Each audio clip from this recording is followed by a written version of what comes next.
महाराष्ट्र कांग्रेस के वरिष्ठ प्रवक्ता अतुल लोंढे ने कहा कि सरकार हिंदू मुस्लिम विवाद खड़ा कर असली मुद्दों से ध्यान भटका रही है, जबकि बेरोजगार, महंगाई और किसान आत्महत्या जैसे सवालों पर सरकार चुप है।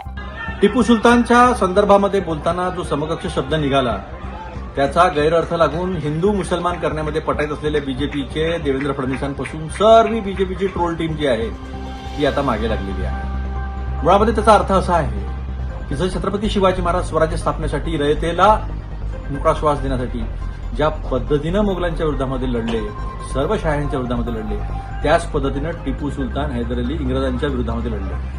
Anglo Mysore war 1, Anglo Mysore war 2, Anglo Mysore war 3 हे कशाच होतं काय, लढता लढता ते शहीद झाले।